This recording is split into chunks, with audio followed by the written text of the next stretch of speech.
شو عم سهير وين الريموت كنترول؟ ساعة بدها لترد. سهير خير شبكي شو عم تبربري؟ بدي اقلب التلفزيون. وينه هاد؟ شو هو؟ الريموت كنترول. بدي اتفرج على المسلسل. شرفي تفضلي. حتى هاد غبرة كمان ما بتعرفي تنطفي شي. والله حبيبتي مو عاجبتك هالعيشة، فيقي بكير ونطفي، ما بكفي اني حاسة حالي عايشة بهالبيت لحالي.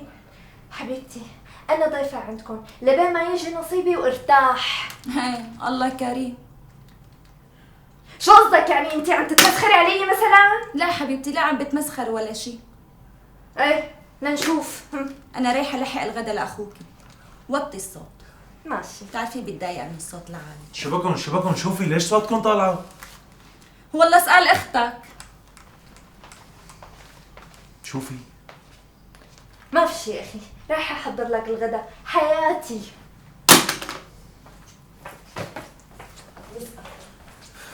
الله يصبرني بس. خدي مروة سكي من ايدي. ما بتعرفي تحطي كل واحد لحاله؟ شلون بدي اكل انا؟ والله حبيبتي مشان اختصر جلي كلي واسكتي.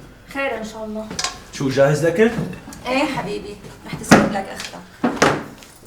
حبيبتي كمان الرز عم يسبح سباحة، يعني ما علموكي بيت اهلك كيف بتطبخي؟ معلش اختي معلش، يسلم ايديها. والله حبيبتي فيقي بكير واطبخي وطعمينا. نيالك اخي على مرتك، ما في منها الحقيقة. شكرا حبيبي شكرا، يعطيك الف عافية. صحتين حبيبي. ليكي سهير حاجة نق من الصبح مو عاجبك العجب، ما انه عاجبك طبخي تاني مرة قومي انت من بكير واطبخي وطعمي لاخوكي، فهمتي؟ شو بقى شو حكينا؟ حبيبي لك الرز كيف مخبوص، يعني والله ما بيتاكل، ما حكيت شي من عندي. شبكي اختي كتر خيرها واقفة كل النهار بالمطبخ، منيح طلع معها هيك، كان ضروري يسمي البدل؟ ايه ماشي، خرسنا. انا رايح اشوفها. ضل شاطر فيك، حظي المسخن. بتاكل له.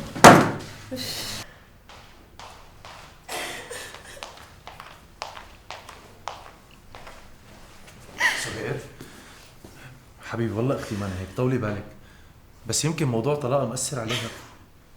ليك حسن انا كثير تعبت منها، ولك كل شيء بالبيت مو عاجبها، ولك بتضلها بتتدخل بخصوصياتي على الرايحة والجاي. طولي بالك حبيبي طولي بالك، عاجبك خلص بوعدك لاقي حل. ليك حسن لا تزعل مني، انا كثير تعبت من هالحياة معها، انا رايحة على بيت اهلي وبس انت تلاقي حل ساعتها بتلاقيني عند اهلي. حبيبي سهير شو عم تحكي؟ انت بتعرفيني انا بلاك تضيع شو تتركي البيت؟ والله هذا اللي عندي.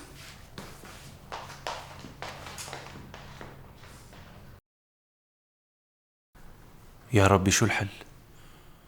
لا اختي بدها مرتي ولا مرتي بدها اختي. شو الحل؟ شو الحل؟